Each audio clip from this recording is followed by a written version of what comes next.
Ahora pasarem la palabra a Marc Bray. Bienvenido, Marc, y muchas gracias por estar aquí, por aceptar esta invitación y por tenerte aquí. I el Marc Bray, segurament molts heu sentit parlar d'ell, és historiador nord-americà, és especialista en Europa moderna, radicalisme i violència política, i és autor d'aquest llibre que es diu Antifa, i precisament aquest llibre ha estat causa que el Marc Bray estigui aquí, perquè a l'octubre del 2025 va haver de fugir d'Estats Units després de rebre una onada d'amenaces de mort. Arran de l'assassinat de Charlie Kirk i de l'ordre executiva de Trump, va declarar Antifa com a organització terrorista, com si Antifa fos alguna cosa més que un llibre. I això, Marc Bray, després de rebre moltes amenaces, i sobretot des que va rebre amenaces cap a la seva família i els seus fills, va haver de fugir i porta des d'octubre de 2025 a Madrid. I en aquesta xerrada, que es diu Trumpisme i antifeixisme als Estats Units, doncs explorarà les dinàmiques que han facilitat l'auge de MAGA i de tot aquest moviment als Estats Units. I li dono la paraula a ell. A partir d'ara parlarem en castellà. Y muchas gracias por estar aquí. Tienes la palabra. Yo te aviso cuando te falten 10 minutos. Cuando quiera. Hola, es un placer estar aquí, aunque no exactamente en estas circunstancias. Muchas gracias a Neus y Silvia, que no puede estar aquí ahora, y Ares, y... Oh, no, Silvia, estás aquí. Oh, pero después no puede estar. Bueno, hola. Y a ustedes por su asistencia. Es una lástima que no hablo catalán. Estudié catalán por un verano en 2010 y algún día quiero regresar a este idioma, pero ahora solo tengo castellano. Bueno, voy a hablar sobre lo que ha ocurrido con mi familia, un poco sobre mi libro Antifa y la historia antes de esta época, porque soy historiador y creo que para entender todo esto es necesario empezar con la historia y lo que está pasando ahora en los Estados Unidos, que tiene una importancia para Europa.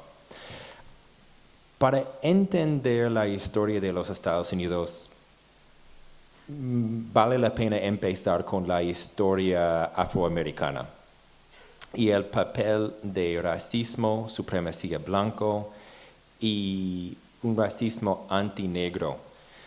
Y se puede ver históricamente que todos los movimientos para la liberación de gente negra en los Estados Unidos siempre han, tal vez no es la palabra perfecta, pero han provocado una reacción racista fuerte. La primera tal vez fue después de la guerra civil en los Estados Unidos, cuando empezó el Ku Klux Klan con todo esto. Que cuando veo Semana Santa, para nosotros entiendo que es otra cosa, pero es difícil. Ok, voy a continuar. El historiador Robert Paxton dijo que tal vez el primer ejemplo de un protofascismo antes del fascismo de Mussolini, etcétera, fue Ku Klux Klan en los Estados Unidos, con sus uniformes, su violencia, entre comillas, desde abajo, en contra de grupos marginales, para regresar a un pasado imaginario donde los valores tradicionales eran respetados. Y la historia de la extrema derecha europea y estadounidense es una historia de intercambio entre los dos. Para Hitler, el ejemplo del genocidio en contra de la población indígena en los Estados Unidos fue muy importante. Programas de eugenics, en castellano, eugenics, ¿alguien? Eso fue importante para Hitler. Y también más recientemente ejemplos como la nueva derecha francesa para la derecha alternativa en los Estados Unidos. Entonces, ahora voy a ir a las 60s, la época de Martin Luther King y el fin del movimiento para los derechos civiles afroamericanos que empezó con la guerra civil. Esta época fue una época que cambió perspectivas mainstream de los Estados Unidos para los líderes de ambos partidos políticos, los demócratas y los republicanos. Después de las 60, los líderes de ambos partidos establecieron un consenso, entre comillas, antirracista muy superficial, que decía unas cosas importantes, que el racismo es mal, que el racismo ya ha acabado, que no tenemos racismo, y Martin Luther King fue un héroe.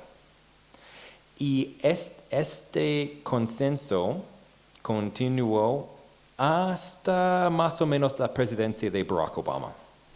Fue cuando empezó a caer. ¿Qué pasó con la extrema derecha estadounidense después de esta época? Bueno, un cambio importante ocurrió en la extrema derecha estadounidense. Antes de esta época, el Estado estadounidense fue más o menos su amigo en la represión de gente afro. Pero con derechos civiles para gente afro, una fracción de la extrema derecha empezó a tener una orientación insurreccionista en contra del Estado estadounidense. Y se puede ver el fin de esta trayectoria con el atentado de Oklahoma City de 1995 con Timothy McVeigh y la bomba en el edificio federal. En 1979, un líder más o menos nazi escribió un libro muy importante en la extrema derecha que se llama Turner Diaries. Y fue una ficción de un Estados Unidos del futuro, donde gente negro pueden capturar mujeres blancas y los judíos controlan al gobierno. Es una mezcla de todos los racismos, machismos de la extrema derecha. Y para resistir este futuro distópico, grupos pequeños de hombres blancos tienen que tener armas en contra del Estado estadounidense. Entonces, es importante entender y pensar en esta tendencia insurreccionista en la historia de la extrema derecha estadounidense durante esta época de consenso antirracista, porque nunca desapareció. Pero hay otra pregunta, y es difícil saber la verdad sobre esta pregunta, pero ¿fue este consenso antirracista solamente una máscara para los republicanos? En cierta manera sí, porque detrás de esto la supremacía blanca nunca desapareció. Ok.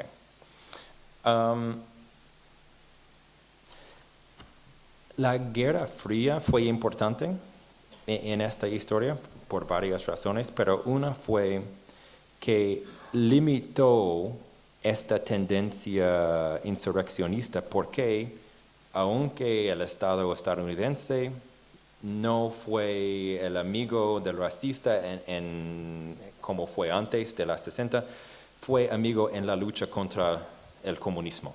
Pero después del fin de la Unión Soviética en 91, no es coincidencia de que este atentado de Oklahoma City fue después de esta época, porque su papel internacional ha terminado. Y desde esta época fue otro Estado, entre comillas, globalista, desde su perspectiva.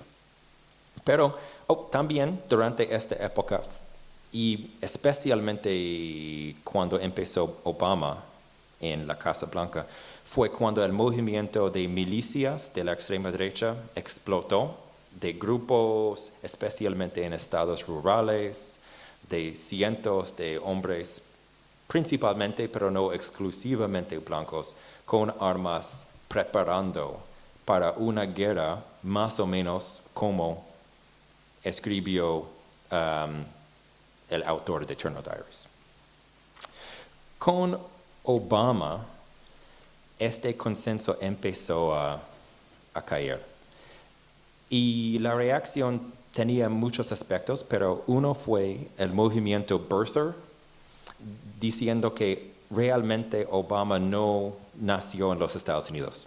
Y para ser presidente de los Estados Unidos es necesario nacer en los Estados Unidos. Y central a esta teoría de conspiración fue Donald Trump. Fue muy importante en promover esta idea de que Barack Obama no es estadounidense.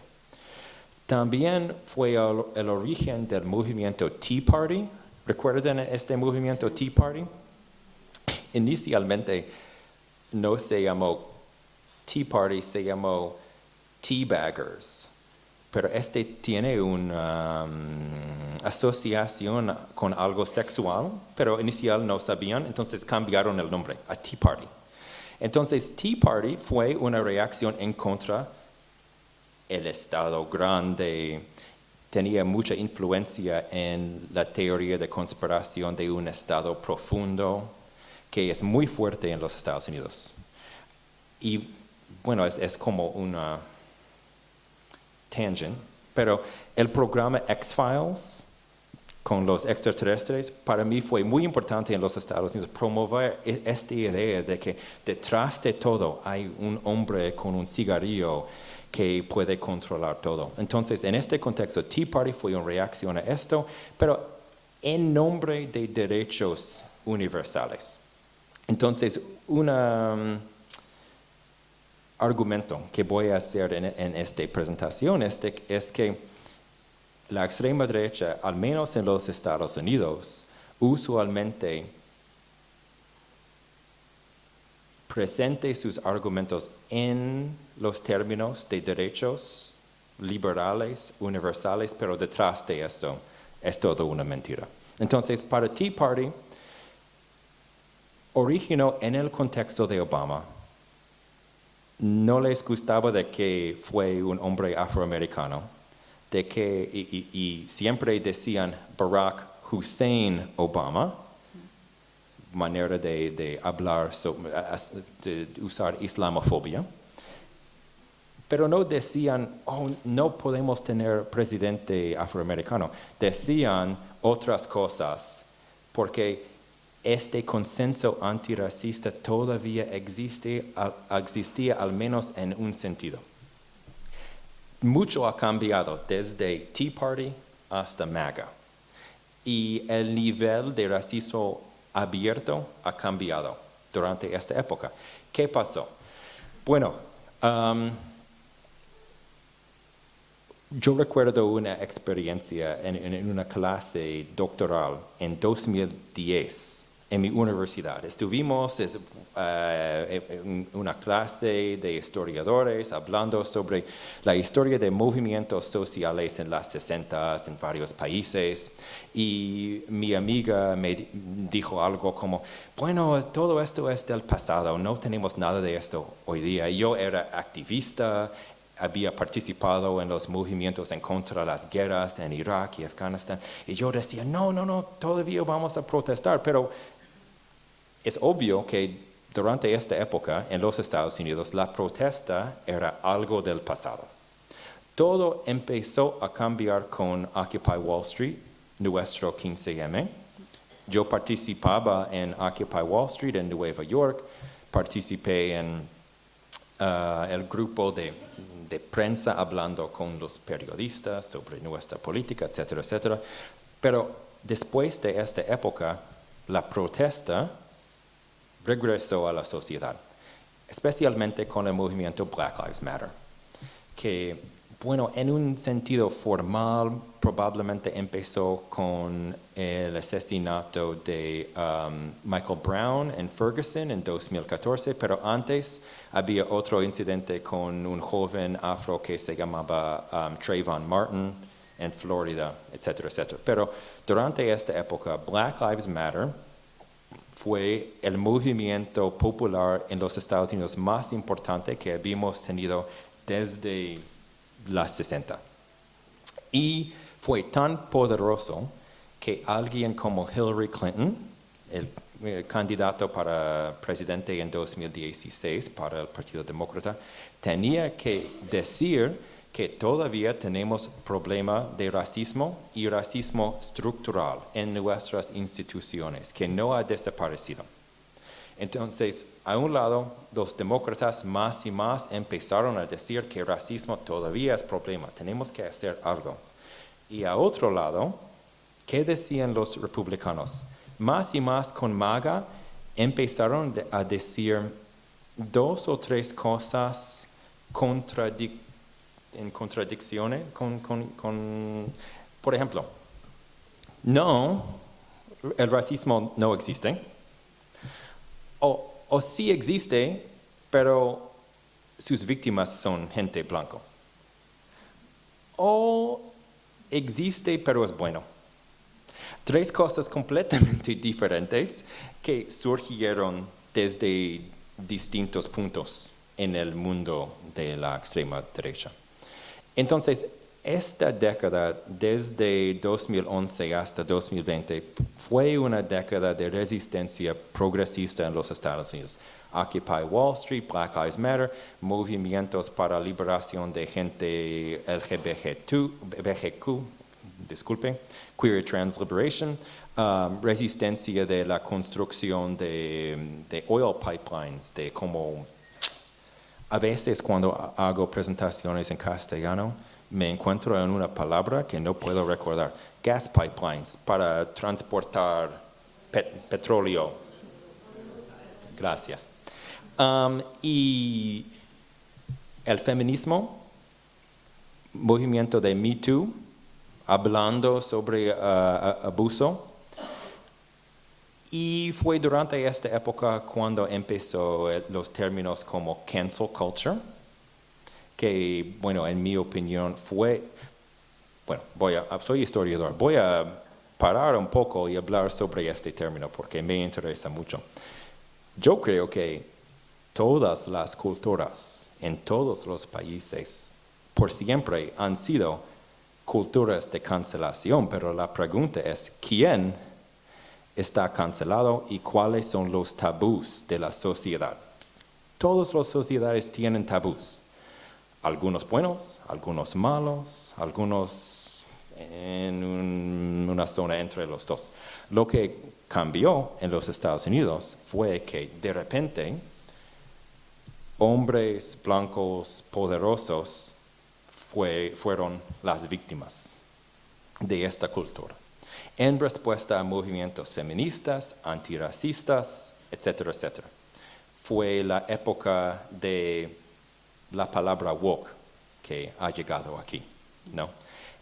Inicialmente, la palabra woke fue una palabra de activistas negros en los Estados Unidos en el contexto de Black Lives Matter, hablando sobre una conciencia de la realidad del racismo y sus vínculos con las estructuras de poder. Pero ¿qué pasó? Muy rápidamente la extrema derecha capturaron esta palabra y lo usaron en una manera sin definición. Hay muchas entrevistas con portavoces de la extrema derecha donde ellos dicen, bueno, este político es woke, este grupo es woke. Y un periodista preguntando, ¿qué significa woke? Y no pueden explicar, porque no importa para ellos. Es una palabra que cualquier persona puede, es como Rorschach, ¿no? Never mind. Es una palabra que se puede poner su propia significación. Y durante esta época fue el origen del alt-right, la derecha alternativa. Y inicialmente la derecha alternativa no fue un movimiento autodenominado, pero unos periodistas se dieron cuenta de que hay una tendencia, especialmente por el Internet, de machistas en el manosphere, pick-up artists.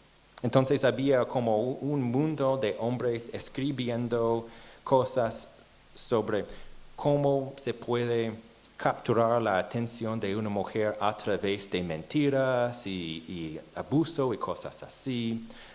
Race realists fue una palabra para racistas que quisieron resistir lo desnatural en el discurso sobre la raza. Ok, voy a explicar esto. En las 90 había una frase politically correct.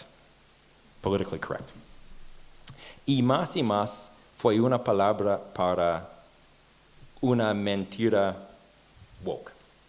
No, politically correct. Y la realidad es que unas razas son mejores que otros, que hombres son mejores que mujeres, etcétera, etcétera. Entonces, race realists, el realismo de raza fue un intento de capturar este sentido común en contexto de conversaciones sobre raza. Entonces, especialmente desde 2008 más o menos, al principio de la presidencia de Barack Obama, esta confluencia de figuras de la extrema derecha, frecuentemente sin organización, empezaron a atacar principalmente mujeres que participaron en videojuegos, películas. Por ejemplo, Ghostbusters. Había una película de Ghostbusters, Casa Fantasmas, algo así, con mujeres. Y Leslie Jones fue todavía es, actriz afroamericana que tenía que cerrar su cuenta de Twitter a causa de ataques de la extrema derecha. ¿Por qué? Porque participó en una película. Entonces, en este contexto, la prensa empezó a escribir sobre derecha alternativa. Y había figuras que crearon esta palabra, como Richard Spencer, que fue uno de los racistas más famosos en los Estados Unidos hace 15 años. Y tenía mucha inspiración de la nueva derecha francesa, la batalla cultural y usando redes sociales, películas, cultura como base de promover un fascismo nuevo, usualmente sin decir esta palabra. Y él fue el autor de esta frase, alternativa derecha. Ahora no se usa derecha alternativa, es la derecha. Han capturado la derecha en los Estados Unidos. Y este fue el contexto donde Trump poco a poco empezó a participar más en la política nacional. Creo que él fue el resultado de todo esto y una causa de su explosión. Fue un proceso dialéctica, tal vez se puede decir. Y este fue el contexto cuando escribí mi libro, Antifa. Yo fui a la inauguración de Donald Trump en enero de 2017 en Washington, D.C. para protestar. Y este día había varias protestas y fue el día cuando un antifascista golpeó a Richard Spencer. No sé si ustedes recuerdan eso. Fue un momento viral en la izquierda. Él estaba haciendo una entrevista con un periodista de Australia y de repente un antifascista vestido en negro le dio un puñetazo por la cara. Y fue un momento cuando el New York Times preguntó, ¿se puede golpear a un nazi? Y fue una conversación importante sobre el papel de violencia, libertad de expresión en los Estados Unidos. Yo no lo hice, no fue mí.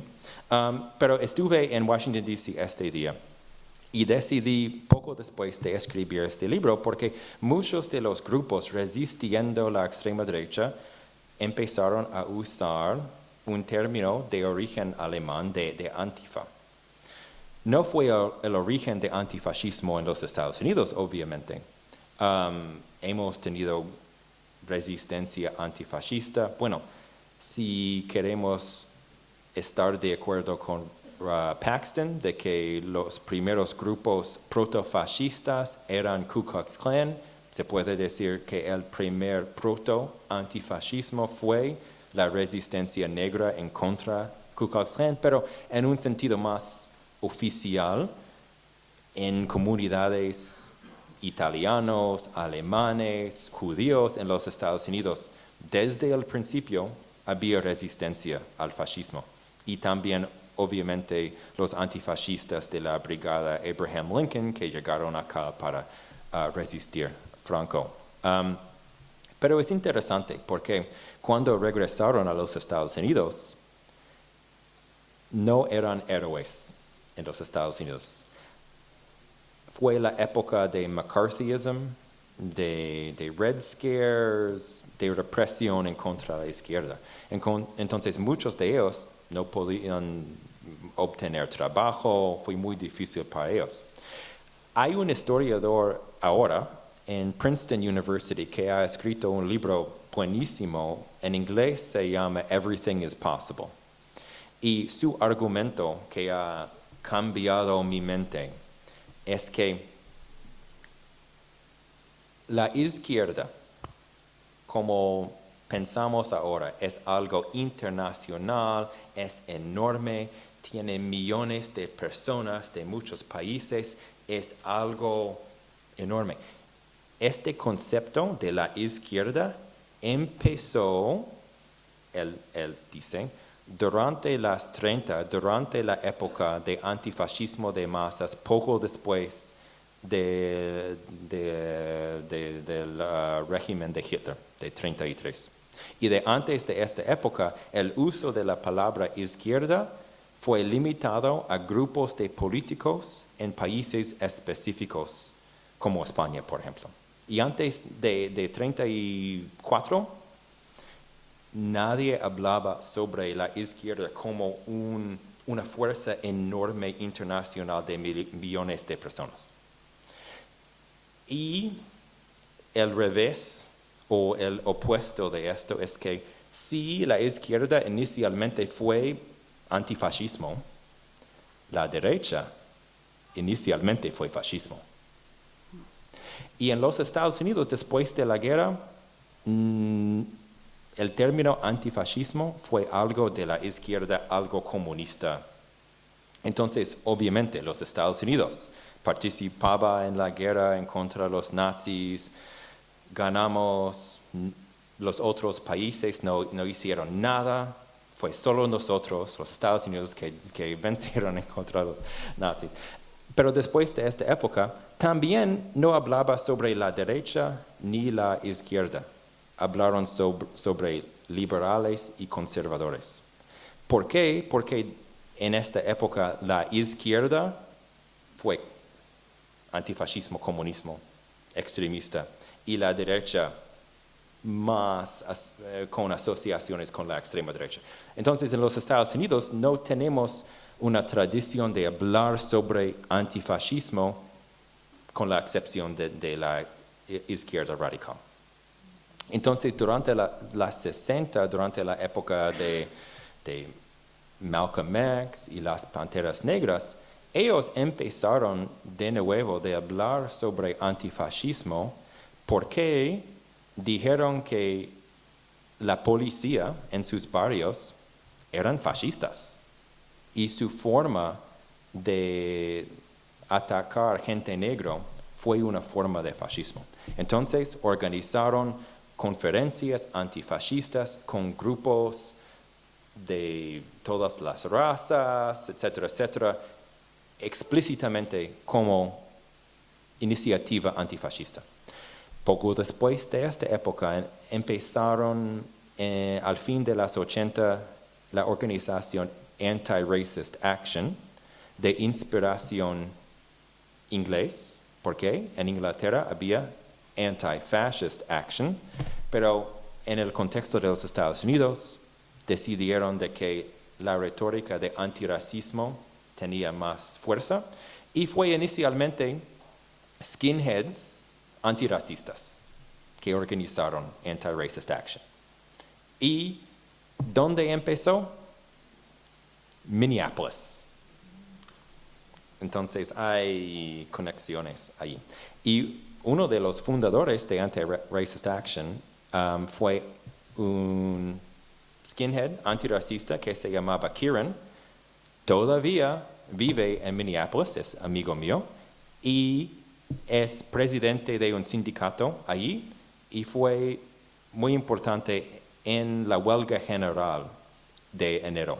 Entonces hay generaciones de antifascistas en los Estados Unidos, no solamente aquí, allí también. Y en los 90, Anti-Racist Action fue una red de grupos por todos los Estados Unidos, Canadá, un poco en Latinoamérica. Entonces, para mí, yo nací en 1982 y empecé mi activismo al fin de los 90 con Food Not Bombs, Anti-Racist Action, eran los grupos locales de cualquier barrio. Pero no usaron el término Antifa. El primer grupo en los Estados Unidos de usar este término fue Rose City Antifa, que empezó en 2008 o 2009, no recuerdo exactamente. Dice en el libro, pero no he leído mi libro por muchos años. Pero, no. Y cuando la derecha alternativa empezó a ser algo importante en la política, 2015, 2016, 2017, esta resistencia fue algo completamente nuevo para la sociedad mainstream de los Estados Unidos. No sabían nada de este término. Entonces decidí escribir este libro para explicar la historia, especialmente para gente en los Estados Unidos, y para capturar las experiencias de antifascistas por toda Europa y, bueno, es solamente sobre Europa, los Estados Unidos y Canadá porque no podía hacer todo.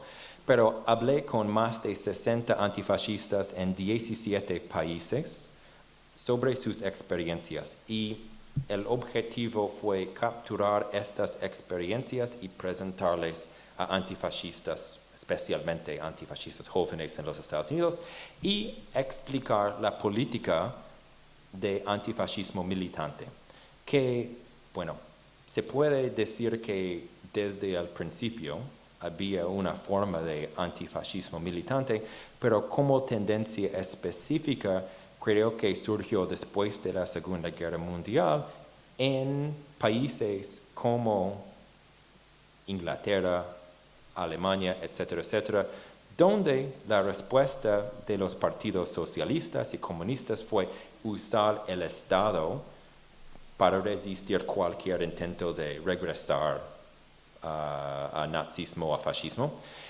Pero especialmente en las 80, 90, una generación nueva de antifascistas se dieron cuenta de que los fascistas simplemente cambiaron sus símbolos, sus nombres, y fue una resistencia desde abajo sin fe en el Estado para frenar la extrema derecha. Entonces, fue un intento de explicar esta tendencia específica en la historia del antifascismo que más y más fue una influencia en los Estados Unidos.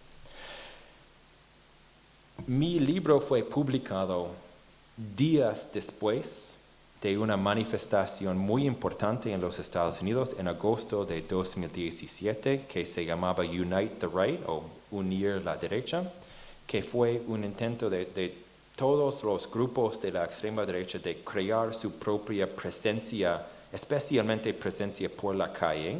Entonces habían grupos nazis, neo-confederate, con nostalgia para el sur en la guerra civil, Proud Boys, otros grupos, en Charlottesville, Virginia. ¿Por qué Charlottesville, Virginia? Porque fue una respuesta a la campaña de Black Lives Matter de botar monumentos racistas de la Confederación durante la Guerra Civil. Y había un monumento de Robert E. Lee, el general jefe de la Confederación allí, y fue un intento de proteger la historia. Bueno, soy profesor de historia y siempre en mis aulas hablo con mis estudiantes sobre la pregunta: ¿qué hacemos con monumentos o nombres de calles o ciudades que son racistas o fascistas? ¿Qué hacemos? Y la mayoría, jóvenes buenos, dicen, bueno, es la historia. Oh, no. Todo es la historia, lo bueno, lo malo, todo. Y cualquier calle ha tenido nombres diferentes, cualquier ciudad ha tenido nombres diferentes. Bueno, voy a continuar con porque puedo hablar demasiado sobre esto. Bueno, fue una defensa de este monumento de Robert E. Lee. Y había una contraprotesta, una oposición antirracista de grupos por todo el país.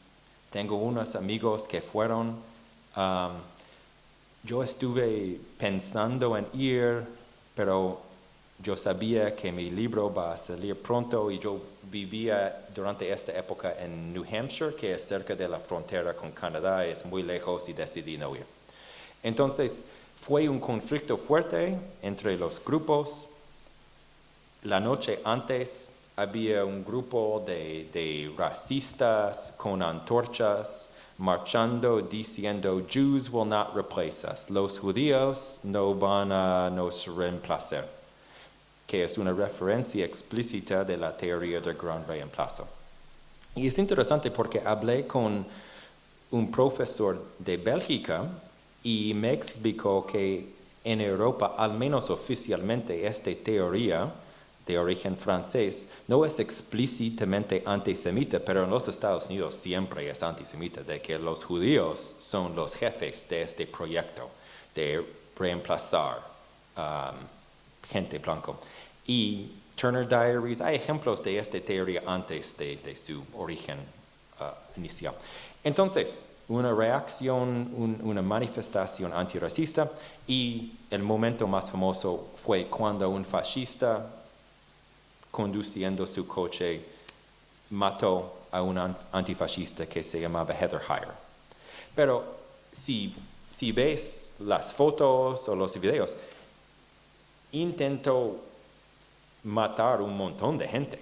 Solo mató a una persona, pero mató más y habían más heridos en este contexto.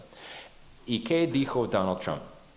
Que habían buenas personas por ambos lados. Pero es interesante porque ahora hay un consenso fuerte en el Partido Republicano detrás de Donald Trump.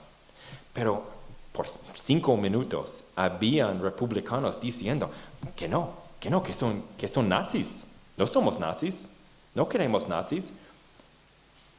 Pero la dirección del viento cambió y ahora son casi todos detrás de su líder.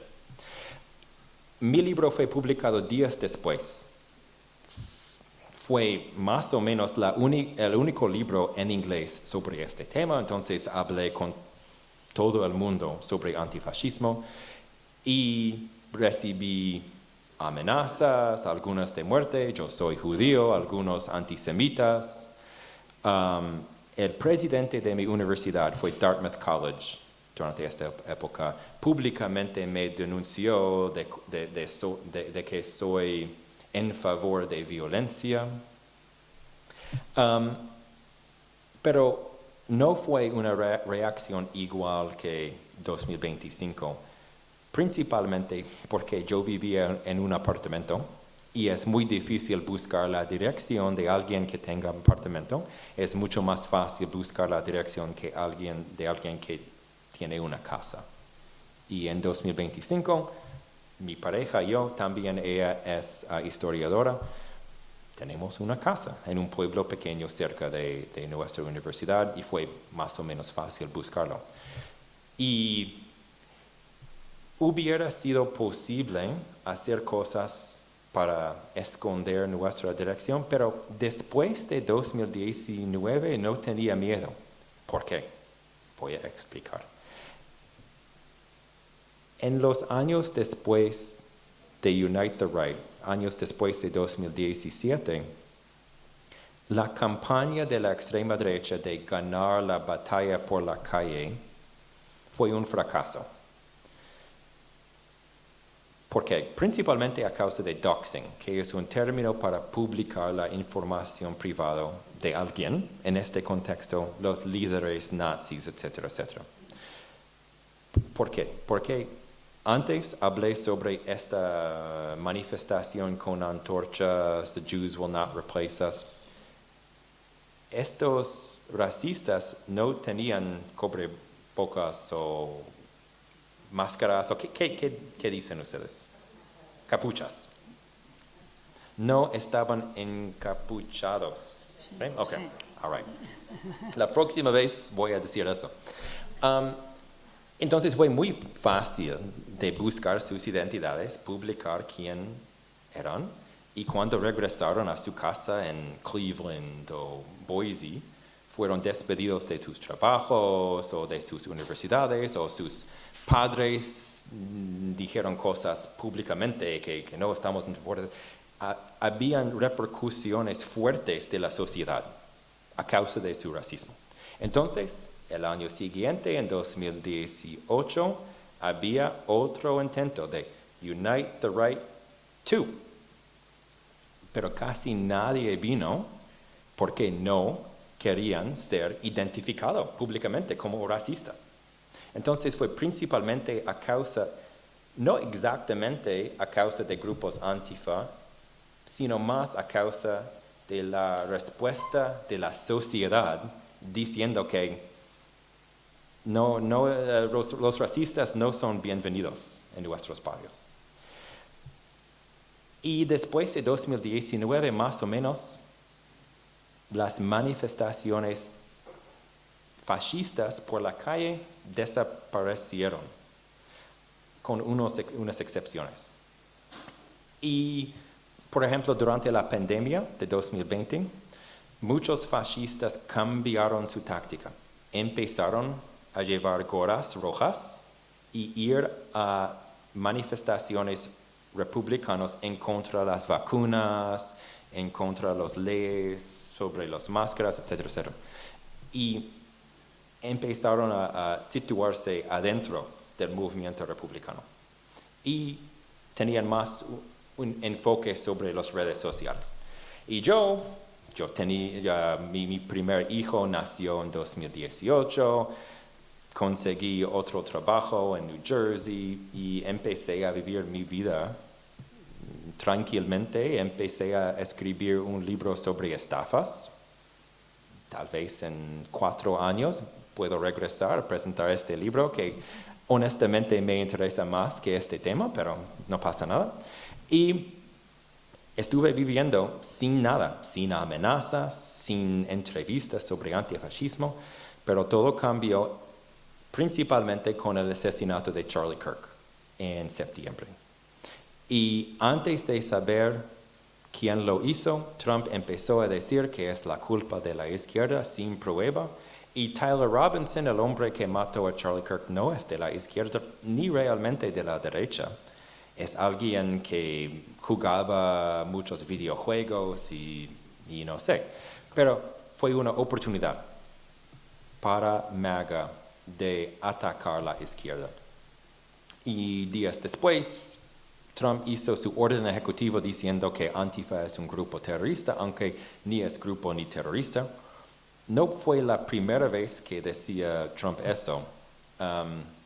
En 2020, durante las protestas de Black Lives Matter en contra del asesinato de George Floyd, Trump decía que todo este movimiento no es un movimiento real, antirracista, no. Es una conspiración de Antifa y Antifa es grupo terrorista. Entonces, en 2020, poco antes del nacimiento de mi segundo hijo, cuando mi pareja estaba embarazada y tenía un montón de náusea, yo tenía que explicar a la sociedad que no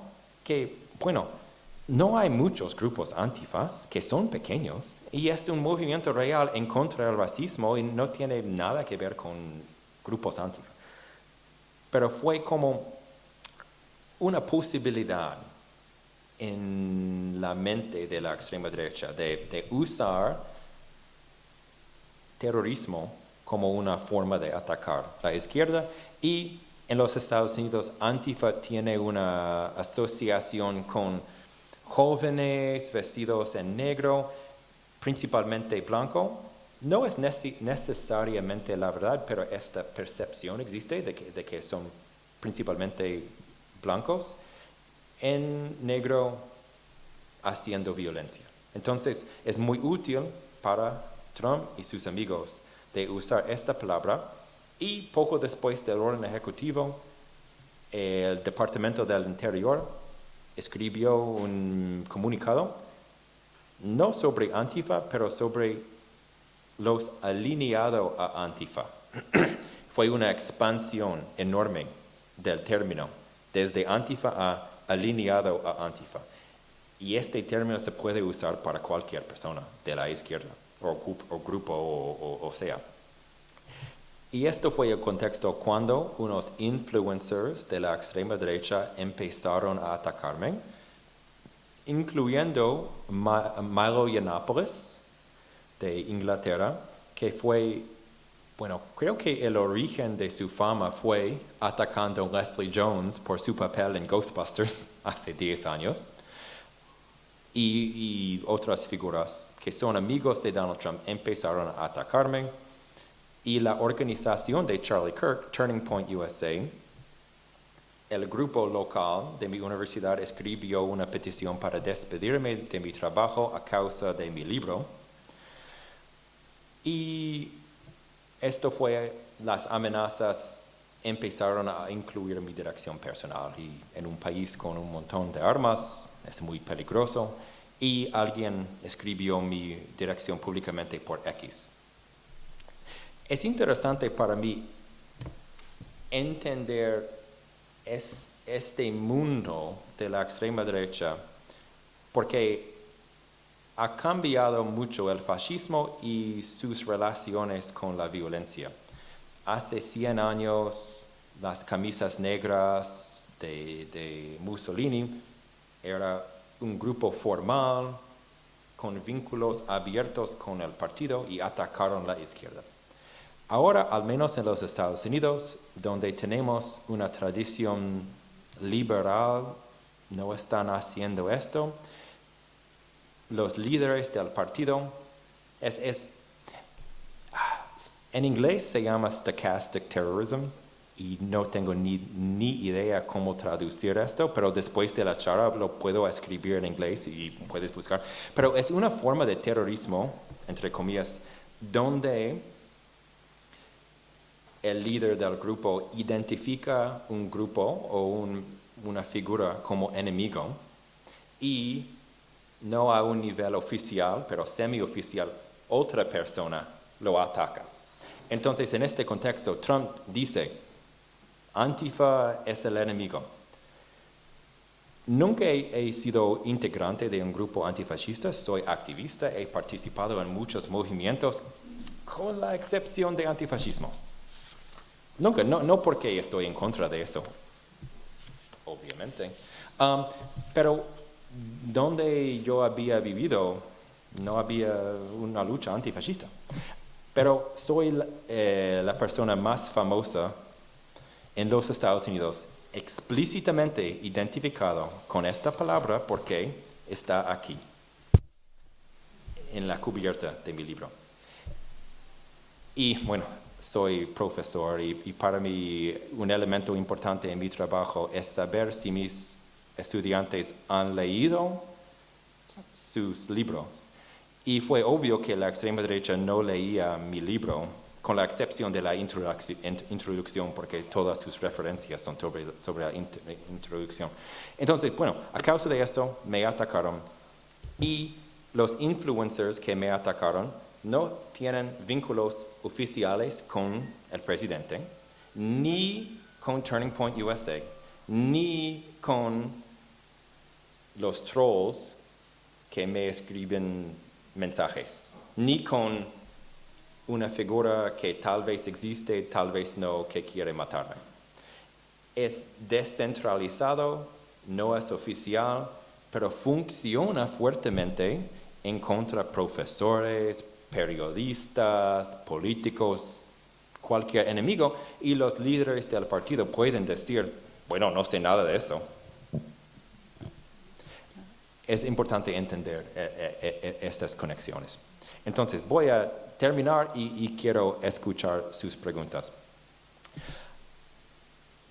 Para mí, antes del principio del segundo mandato de Trump, identifiqué 3 criterios para pensar en el desarrollo del fascismo. Y voy a hablar un poquito sobre estas 3 cosas y después podemos hablar. El primer fue ataques contra derechos en su calidad, en su espectro en un sentido más global, ataques contra derechos, la creación de formas de violencia fuera del Estado y fuera de la ley, y el tercer fue el uso de emergencia o crisis. Y creo que principalmente con ICE se puede ver la mezcla de todas de estas 3, que están destruyendo los derechos civiles de gente con papeles, gente sin papeles. Los tribunales han dicho que agentes federales pueden detener a alguien a causa del color de su piel o el idioma que hablan. No tienen nombres.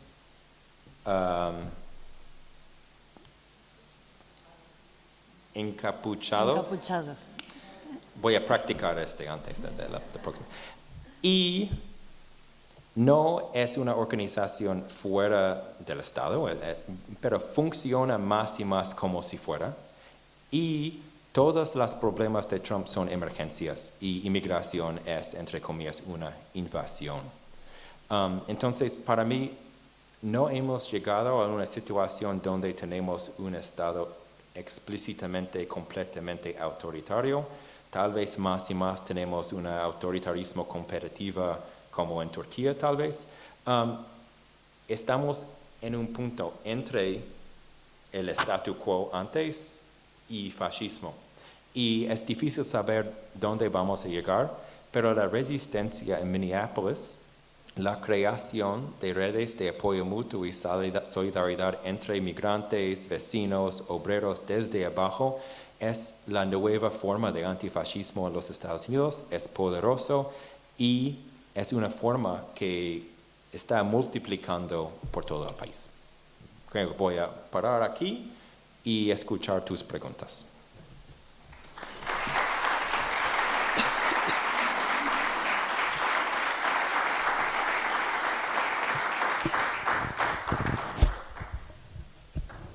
Bueno, muchas gracias, Marc, por tu exposición. Creo que nos vemos reflejados de alguna forma en ella, pero bueno, vamos a abrir un turno de preguntas. ¿Tenéis la palabra?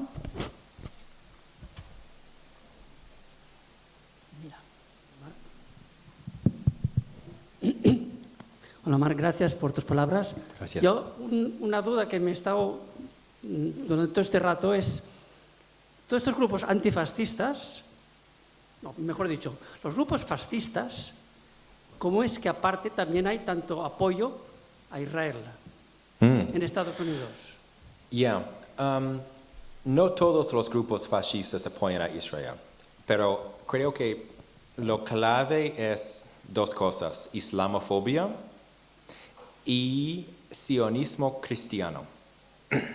Y lo más fuerte en el apoyo para Israel en los Estados Unidos es este sionismo cristiano, que fundamentalmente es una perspectiva antisemita, porque dice que, bueno, cuando regresa Jesús, todos los judíos van a convertir o ir al infierno.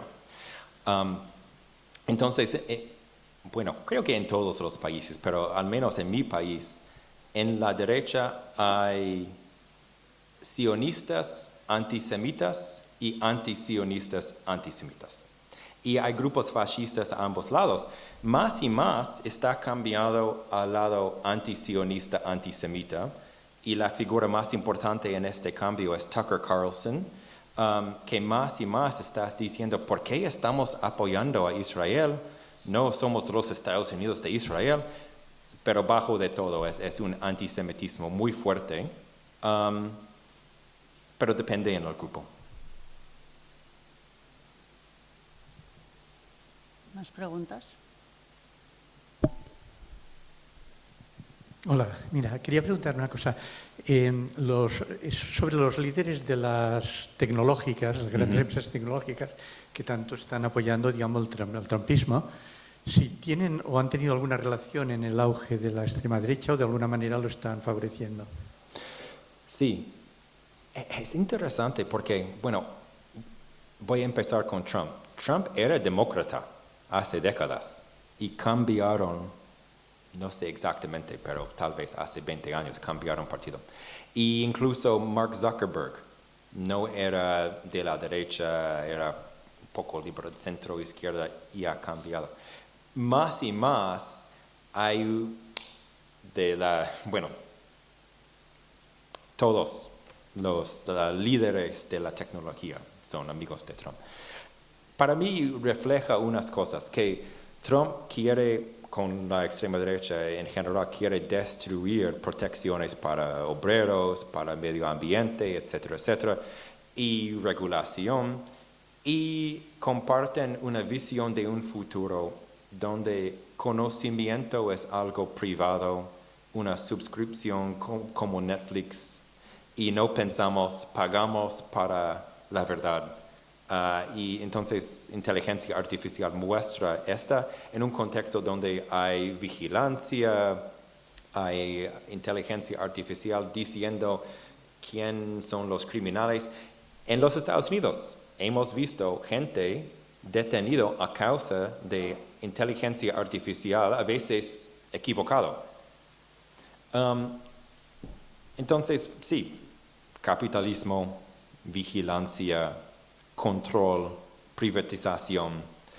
Hay un libro nuevo que se llama End Times Fascism en inglés. Imagino que va a ser traducido End Times Fascism, Fascismo del Fin del Mundo, por Naomi Klein y Astra Taylor, hablando sobre este tema específicamente.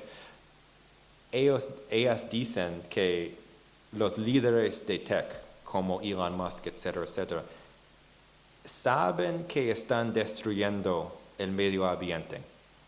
No les importa. Quieren construir su propio mundo protegido en contra del resto de la humanidad por vigilancia, su ejército privado. Es una visión libertaria de la derecha, de la destrucción del estado de bienestar y la privatización de todo.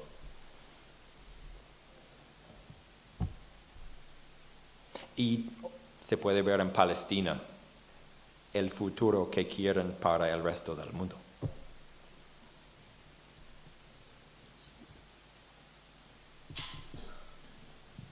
Hola, una pregunta. ¿Cómo es que el discurso de Trump cala tanto en la población de Estados Unidos? O sea, ¿por qué crees que cala tanto en la población? Recientemente, Sí. Bueno, creo que más y más. Voy a empezar con la imagen que publicó de él como Jesús por X. Más y más creo que no le importa nada, que se siente como, si no Dios, algo parecido, que puede hacer lo que quiere. Si hay problemas, puede mentir. La guerra en Irán y Líbano es un fracaso total, pero él y sus amigos siempre dicen, bueno, estamos ganando o ya hemos ganado. Con ICE es un poco diferente. Después de la huelga general de enero y la victoria del movimiento allí, dijo que necesitamos un toque un poco más suave, despidió al líder de ICE allí y no hemos visto ocupaciones tan grandes en otras ciudades. Entonces es un ejemplo que para mí muestra que tiene una conciencia un poco de opinión pública, pero me parece una excepción. Recientemente, en el contexto de la guerra, un periodista le preguntó qué piensa sobre la subida de precios para gente. A él no me importa, dijo. Los políticos no pueden decir eso, pueden pensar eso, no pueden decir eso. Y lo dijo porque no le importa y creo que piensa que, bueno, es Dios o algo así. Obviamente la pregunta de su salud mental es importante en este contexto, pero para mí lo más importante son sus amigos que están decidiendo cosas y él es como la cabeza, pero tal vez no más de esto.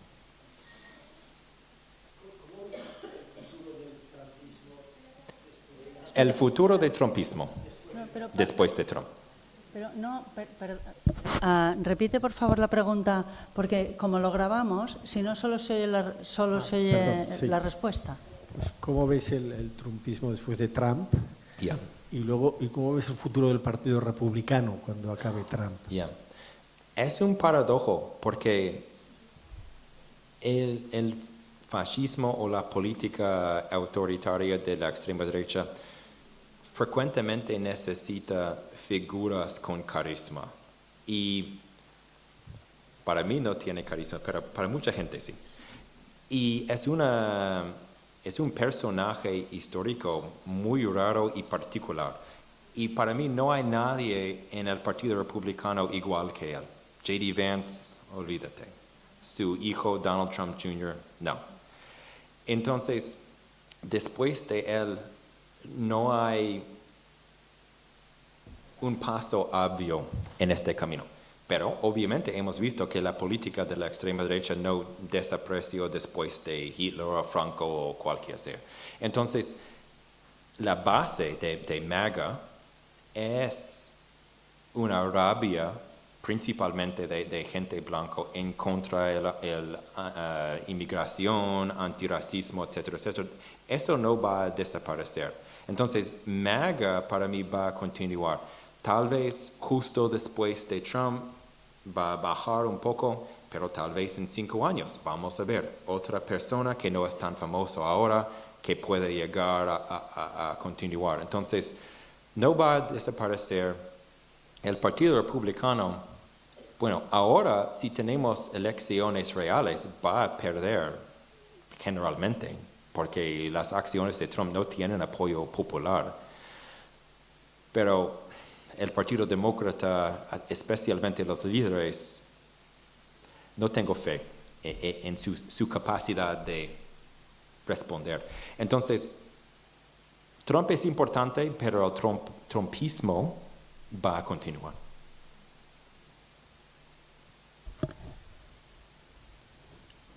¿Tenéis más preguntas? Sí. Entonces, ¿por qué gusta a la gente Trump, digamos? Además que a veces va en contra de sus intereses de la gente que lo vota y que además sus acciones no tienen apoyo popular, pero lo siguen votando, ¿no? Sí, ¿por qué? Hay muchas razones. Voy a empezar con el sentido populista de su lenguaje. Habla como su tío que ha tomado demasiadas cervezas. Y en esta manera no es un político profesional, es como nosotros, aunque es un millonario y nunca ha ido al supermercado. Pero es como, habla como nosotros. Y fundamentalmente la política MAGA, tal vez la política de la extrema derecha más generalmente, es una reacción en contra de la política progresista, y su mensaje fundamental es que nuestro pasado fue mejor cuando jerarquías naturales eran respetados, hombres, mujeres, blancos, negros, inmigrantes, etcétera, etcétera. Y entonces ha tenido la capacidad de capturar perspectivas machistas, racistas, anti-inmigrante, anti-LGBTQ, anticultura de cancelación, en el contexto de neoliberalismo, de deindustrialización, un contexto cuando el Partido Demócrata no ha tenido candidatos populares. Hillary Clinton y Kamala Harris eran candidatos sin mucho apoyo popular. Hillary Clinton, obviamente, su esposo era presidente, entonces era parte del establecimiento político. Y el papel de género es importante también porque son mujeres y Biden como hombre ganó. Entonces es una reacción en un contexto donde los seguidores de Trump se sienten como su mundo está desapareciendo. La lema Make America Great Again es importante aquí. Y había una encuesta de republicanos.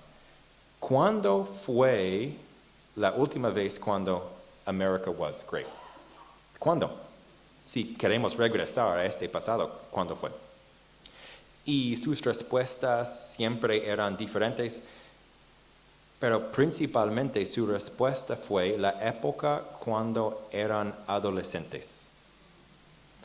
Y es interesante desde perspectiva psicológica, de que al principio de mi conocimiento del mundo, todo fue bien y después...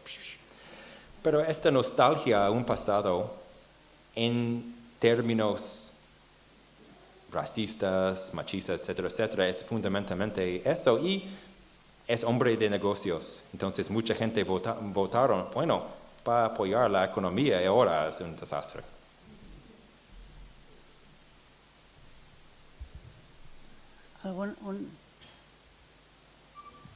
Hola. Bueno, juntaremos 3 preguntas porque si no nos estamos alargando demasiado.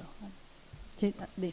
Sí, me gustaría saber cuál es el panorama actual en el ámbito académico, cómo opera, me imagino que la censura y un poco también la autocensura, si hay explícitamente temas como el antifascismo, el genocidio, que son claramente lo que afuera escuchamos, que están como siendo perseguidos, pero cómo funciona un poco hoy, hacer como, yo sé que es una pregunta muy amplia y también esto va a ser muy diverso según cada estado, pero para entender un poco cómo hoy desde la academia se está plantando frente al trumpismo. Vale. Sí. Ferran. Sí, quisiera saber, ¿funcionan los contrapoderes en Estados Unidos? ¿Pueden llegar a parar decisiones que toma Trump? Los tribunales, el Congreso, el Senado, si hay cambio en las próximas elecciones. ¿Puedes sumar otra pregunta? ¿Podemos hacer una más? Sí. Sí. Sí.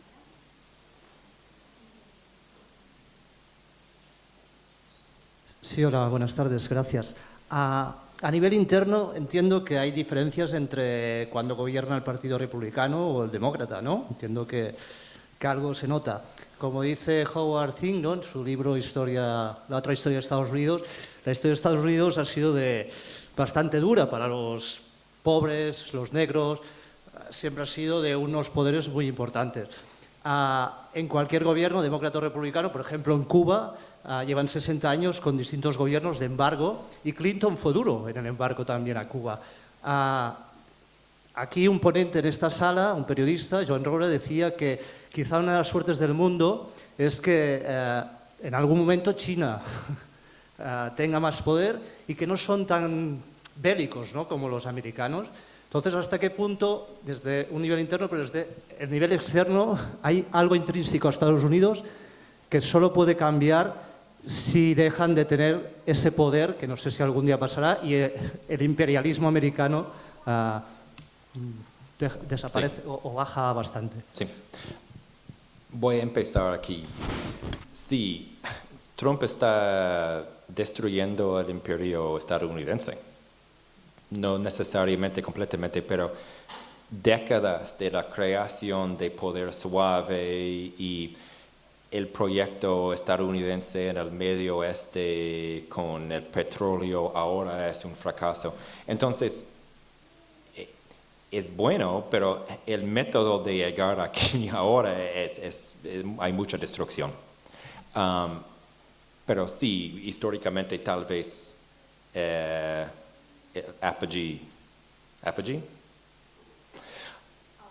auge del imperio estadounidense, el fin 2016, no sé, o al menos en este. Okay. Las instituciones y tribunales, etcétera, etcétera, su poder de resistir el proyecto de Trump, han tenido un poco de éxito. Hemos visto ejemplos de tribunales decidiendo de que unas acciones de Trump son ilegales, por ejemplo, con los aranceles, etcétera, etcétera. Han cambiado unas cosas. Con ICE han dicho que muchas de sus detenciones son ilegales, pero no han parado nada. Entonces, para mí muestra que cualquier institución solamente tiene la fuerza de los individuos y su interés en hacer algo y sus vínculos con la sociedad y la reacción de la sociedad de sus acciones. Mi respuesta corta es que sí, han hecho unas cosas, pero no son suficientemente fuertes para parar Trump, especialmente porque está cambiando los oficiales aquí, cambiando oficiales allá, y es un proyecto más antiguo que Trump, especialmente a un nivel local en los Estados Unidos, cambiando los líderes de ayuntamientos, departamentos de educación por décadas para llegar a este momento. Entonces no tengo mucha fe, pero juega un papel. Y la autocensura en las universidades es fuerte y principalmente ha sido fuerte en relación con Palestina. Y la represión de nuestro movimiento en solidaridad con Palestina empezó antes del segundo mandato de Trump, con Joe Biden en la Casa Blanca. Ha sido durísimo y muestra la hipocresía del discurso de libertad de expresión sobre todo con la excepción de Palestina. En mi universidad yo participé en un grupo en solidaridad de Palestina y hemos visto mucha represión. Pero también después del asesinato de Charlie Kirk, por meses no podía decir nada malo sobre Kirk. Incluso había un periodista que por X escribió una citación de las palabras de Kirk, un quote, one of his quotes, y fue despedido a causa de un quote de Kirk porque fue un quote racista. Y muestra obviamente que era racista y debemos decir que era racista, pero en este contexto no fue posible. Entonces, obviamente, contradicciones en la libertad de expresión en el contexto académico y más institucionalmente Trump y MAGA quieren destruir la universidad o al menos cambiarlo a hacer otra cosa. Y los líderes de muchas universidades quieren hacer la misma cosa porque quieren dinero y no les importa departamentos de género o cualquier cosa woke, entre comillas. Bueno, fem la última ronda de preguntas. Ante toda esta situación y tanta gente huyendo, ¿usted de qué posibilidades ve de cómo luchar contra Trump y su gobierno? ¿Hay alguna pregunta más? Doncs yo, añadiendo a la pregunta de ella y para terminar con un poco de esperanza, ¿crees que el movimiento como en Minneapolis, ¿no?, contra el racismo puede ir creciendo y puede provocar al menos un cambio en el paradigma? Sí. Tengo esperanza, sí. Hemos visto con las protestas de No Kings que miles de personas están en contra de Trump. Se puede ver esto en las encuestas, que no, tal vez 30% de la población le apoya y no más de esto. Y el ejemplo de resistencia en Minneapolis es un ejemplo de crear resistencia desde abajo a través de los móviles, de videos de agentes federales, pero también a través de redes de solidaridad, el papel de los sindicatos con un huelga general que no es tan común allá como acá.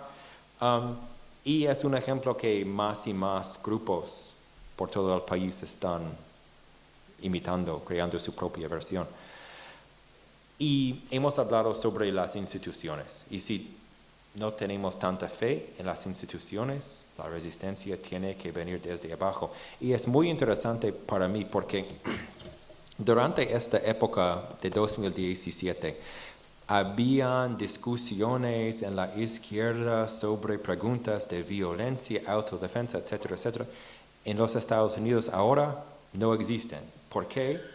Porque tenemos una forma de resistencia que tiene el apoyo de todo el espectro de la izquierda, desde centro izquierda hasta anarquistas y todo en el medio.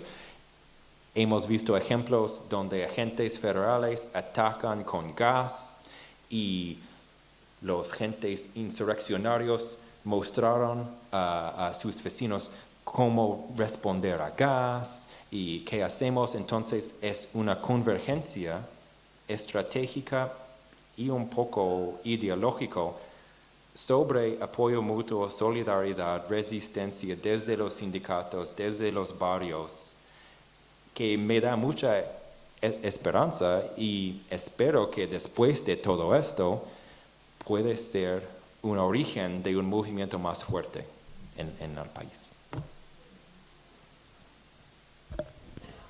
Bueno, doncs ho deixem aquí.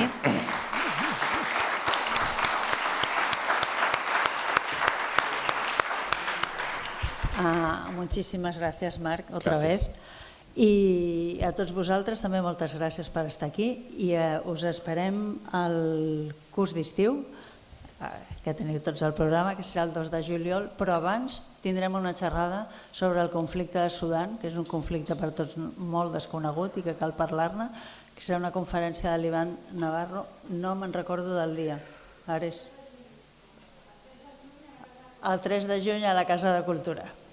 O sigui que teniu dues cites, el 3 de juny i el 2 de juliol. Ens veiem. Moltes gràcies una altra vegada i fins aviat. Gràcies.